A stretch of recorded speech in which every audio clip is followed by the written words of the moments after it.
Hello,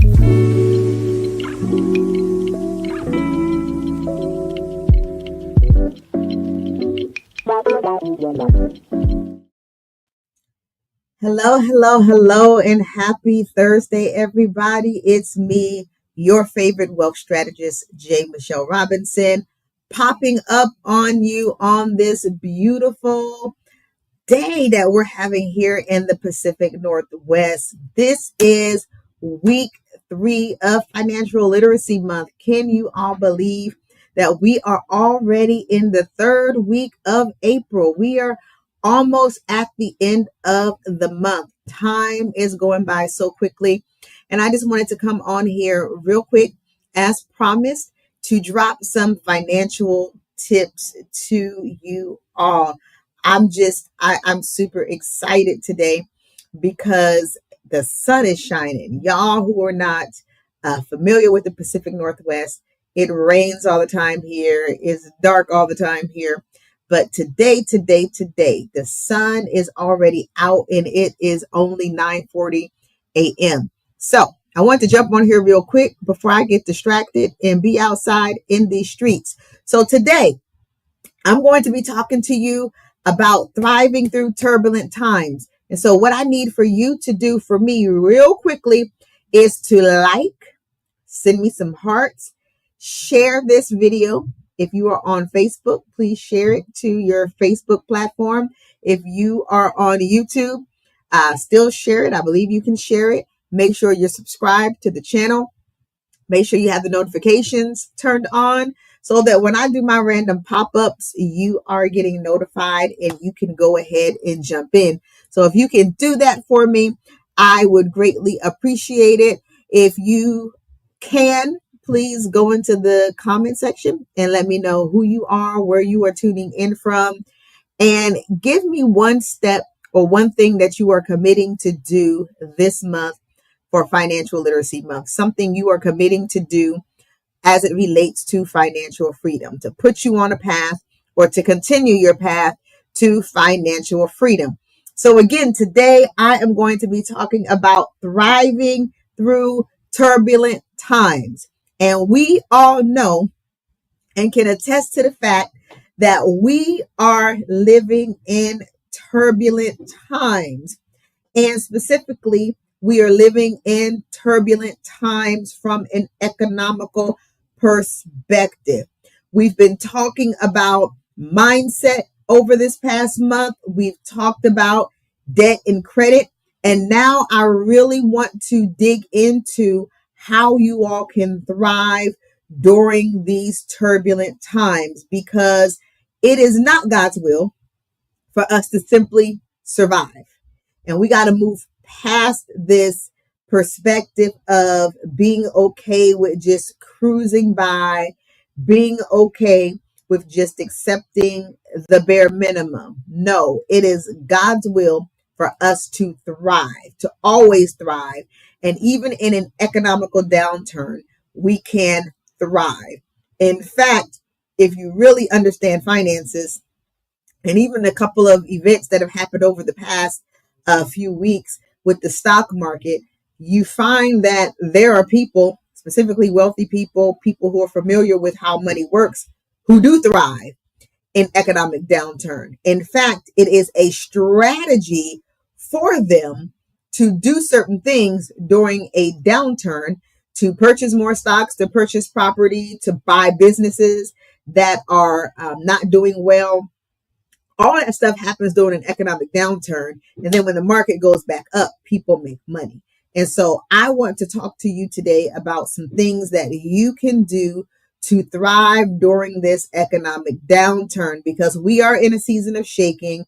Interest rates are all over the place. There's inflation. There's job layoffs. These layoffs that have happened within the federal government, no one saw that coming. It's something that's been unprecedented. Some of the things that we're seeing has never happened before. And so what we have to understand is, as kingdom people, even though some of these things are unprecedented, even though we may not know some of you may not know what's going on, you don't panic. You prepare. God is sending voices. He's raising up people who have the ability, who have the wisdom, who have the knowledge, who are anointed to address these situations and to help you navigate through these different seasons that we are in. So we're not shrinking back. We are strategizing. And so, again, I want to acknowledge that we are in turbulent times. Not going to pretend like everything's not expensive. I'm not going to pretend like eggs are not high. All these things are happening. Grocery prices, gas prices, rents are ridiculous here in Washington. All of these costs are increasing. Then you got all this stuff going on with tariffs, just all these different things. But income levels are not catching up. God's people, when you really think about this from a historical standpoint, there's always been this experience with pressure. God's people have always experienced a certain level of pressure. But what we have to also recognize is that during times of pressure, God also provides or gives provision. Joseph didn't just survive the famine. When Egypt went through the famine, and Joseph was in place, like there was famine, but as a result of Joseph's wisdom and his strategy, they didn't just survive it. He led through a famine. And that's what we're doing in this season. We as God's people, we as the ecclesia, we as kingdom citizens, kingdom ambassadors, we are leading. God is raising us up so that we can lead during this time of famine, so that we can lead during this time of economic downturn, so that we can lead in the middle of crises. People should have their eyes on us, and not from a standpoint of being critical of us, but they should have their eyes on us because the strategies and the plans and the things that we are implementing, they see that we are thriving during this time and that we're not just surviving. We're not going to be dependent upon government assistance. We're not going to be dependent on other organizations having to take care of us and having to fund our initiatives. No. Why? Because God is raising up people within the kingdom of God. He's raising up people within the ecclesia who are going to be people of wealth, who are going to have the ability to be kingdom financiers. I decree that and I declare it. I pronounce it that this is a time and a season where there are going to be people who God is raising up in this season.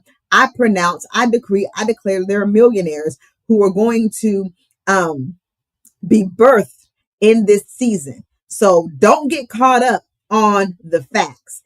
Be caught up on the truth. And the truth says that my God shall supply all of your need according to his riches and glory. God gives us power to get wealth. That is what the truth is. And so we are going to focus our efforts and attention on the truth. But I did not come on here to preach to you today. I promise that's not what I came on here for. I came on here to give you all some strategies to be able to thrive during turbulent times. And so strategy number one is clarity is currency. Clarity is currency. You all hear me, and I know I sound like a broken record, talk about setting financial goals. Have you set a financial goal? What is your financial goal for the next 6 to 12 months? What would thriving during this economic downturn actually look like for you? What does it look like? Does it look like starting and scaling a business? Does it look like eliminating your debt? Does it look like investing? What does thriving look like to you? Have you set any type of financial goals? If you find yourself in a place of having debt, as we talked about last week, have you identified a goal that speaks to you getting out of debt? If your credit score is low, have you set a goal and put a strategy in place to increase your credit score? What goals have you set for this year that is related to your finances? Thriving requires vision and direction. Without a vision, the people perish. If you don't have vision, you're definitely not going to have any direction. And so if you plan or desire to thrive during these turbulent times, you must have financial goals. You must have vision. You must have direction, which is strategy. You must have all of these things. You can't manage what you don't have defined.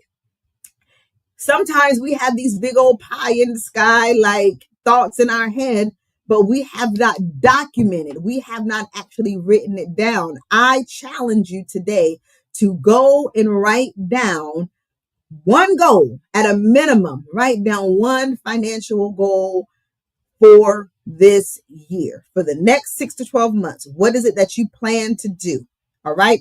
Okay. Strategy number 2, reclaim control of cash flow.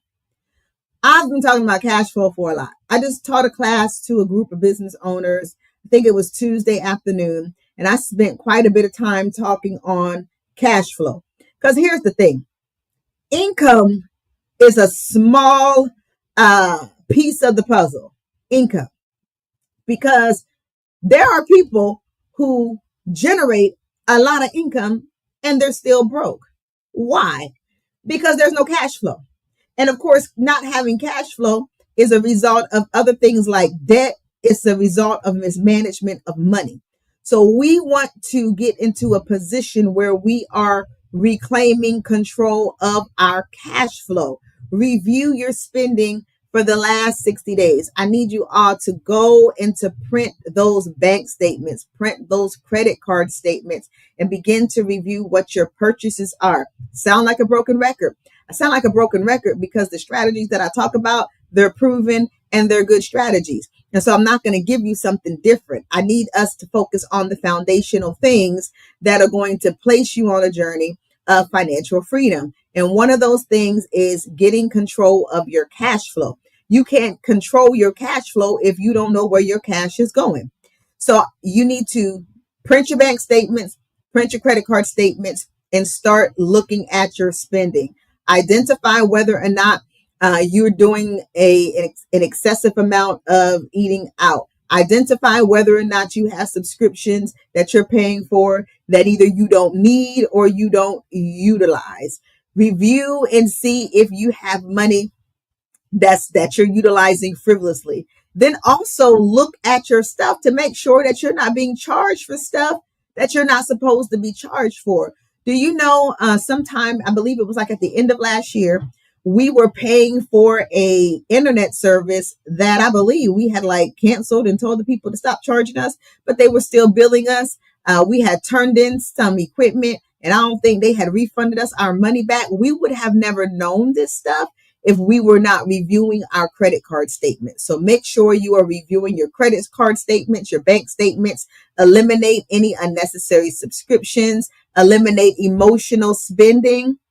Yes, emotional spending. That's a real thing. Do you all be laying around in your bed or sitting on your couch adding stuff to your Shein cart or your Nordstrom's cart or whatever cart that you have set up on your phone, and you're just adding stuff to the cart, and then you start feeling a certain kind of way, and all of a sudden you hit buy, purchase, and check out and pay for it when you really shouldn't have done it? Emotional spending. Going to the grocery store when you really don't need anything and buying a whole bunch of groceries. Emotional spending. Going to Target or Walmart. I know y'all boycotting Target. Going to Walmart or wherever it is that you shop now for one thing and you come out with 50 things. Emotional spending. All right. So identify and review what's going on with your money and ask yourself, is this expense building my future or is it blocking it? We got choices we got to make. What's more important? Is going to Starbucks 7 days a week, 5 days a week more important than putting that money aside for life insurance, for investing, for whatever it is that you desire to put the money to the side for, to grow your finances, your retirement, a vacation? Like seriously, like is the coffee 5 days a week worth you throwing away your goals for? You have to think about that. Okay. All right. So, and let me say this, we're not cutting back because we fear. We're not cutting back. We're cutting expenses over here. We're looking at different things that we're doing. My husband told me, I think it was April. I think it was the month of March. He was like, we are cutting our eating out down like a lot. We eat out a lot because we are away from home a lot. Whatever the case is, we were doing a lot of eating out. And so he looked at that expense and he was like, we're not doing that anymore. And the reason why didn't deal with the fact that we couldn't afford it. It dealt with the fact that it was identified that there is a better use for that money. And so we don't cut back from a place of fear. We cut back to make room for what really matters. We cut back to make space for what's really important. Again, it could be a vacation. It could be that you really do want to buy some shoes that are a little bit more expensive. It really could be that you want to start on the journey of investing money, or that you want to get life insurance. A lot of times, if you would really begin to think about it, you have the money to do what you need to do. You're just wasting it on foolishness. All right. Okay. Strategy number 3, multiply your money intentionally. You need to give your money a job. Multiply your money intentionally. Give your money a job. Even if you have to start a side hustle. First of all, everybody should have a home-based business at a minimum. You should have a business because your business opens up the door for all types of tax write-offs, which is going to put more money back in your pocket. So all of us should have some type of business, whether it's consulting, tutoring, coaching, cleaning, just whatever. So multiply your money intentionally. You may need to start a business selling jewelry, cooking for people, like whatever your gift is. Think about how you may potentially be able to monetize off of it. Sell stuff you don't need. Sell stuff you don't need. The easy route is to give it to Goodwill, which is what I do because it's convenient. Because I don't be having time to take pictures, post pictures, and all of those things. But if you're looking for ways to increase your income, then you might want to sell stuff you don't need. Go to the closet, clothes that you can't fit no more, sell them. Even if you're only selling stuff for like $5, $10, 10 times 10 is $100. $100 is actually a decent amount of money to be able to do something with. So sell stuff that you don't need.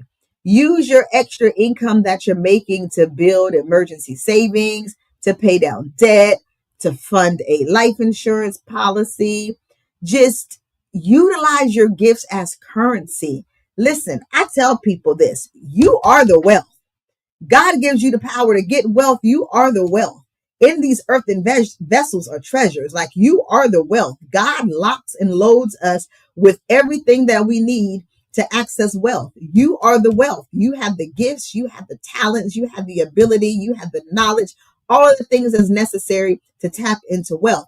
You just have to leverage it. Your gifts are a currency. Somebody say that. Somebody declare that in the atmosphere. My gift is my currency. My gift is my currency. If you're waiting for the economy to shift before you move or before you take action, you'll miss what God has already given you to work with. God has already given you what is necessary to work with.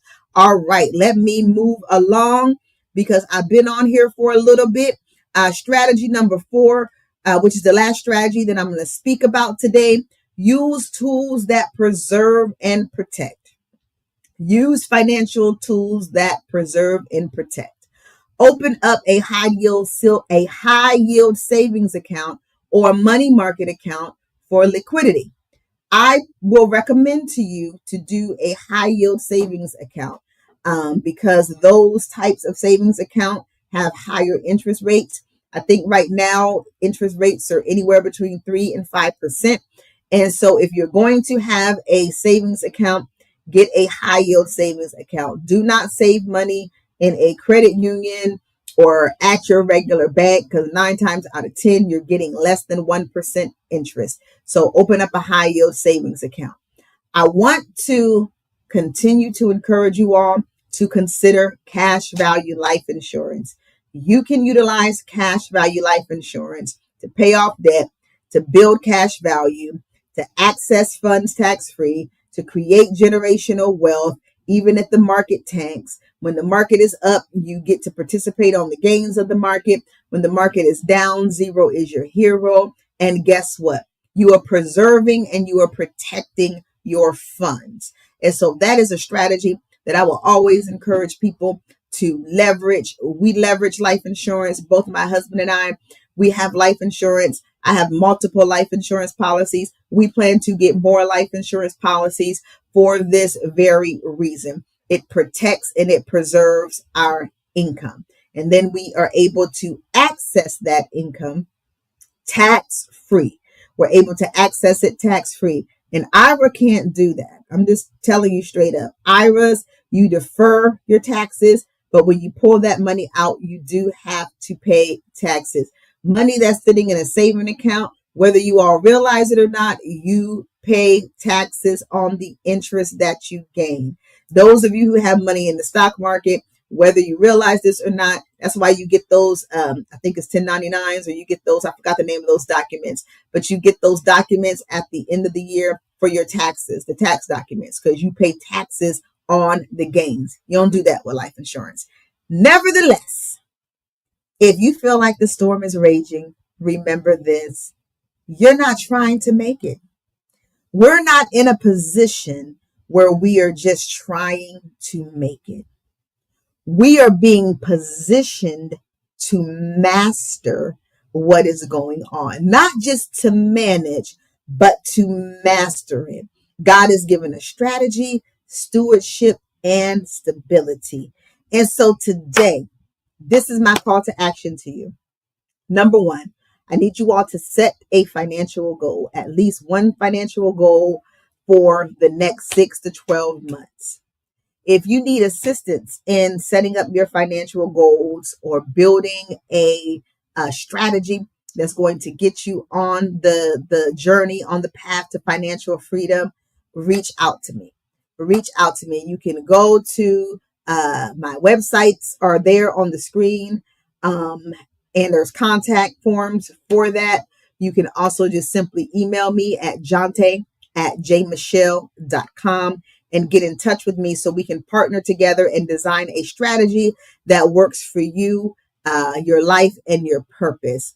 Also, I need you all to make sure that you are participating in this information, in this campaign that is going on. Share the live stream. Make sure you're tagging people, because when it is all over, whoever I identify that has been the most engaged, I am going to be offering you a free complimentary 30-minute wealth building strategy with myself. And when I tell you, and I say this with the confidence of the Lord, it's not about me. Whatever strategy I provide to you, if you put in the work and you work the strategy, it's guaranteed. I'm not that person that says, this is not guaranteed. No, if you do what the strategy says, if you follow the strategy, the results are guaranteed. Thank you all so much for joining me today on this Financial Literacy Month campaign. I will be popping up again next week. I cannot give you all an exact date and time because my schedule is so ridiculous. So I'm doing these as pop-ups, but you will be able to find this video on my Facebook page. You will also find it on my YouTube channel. I will talk to you all later. You all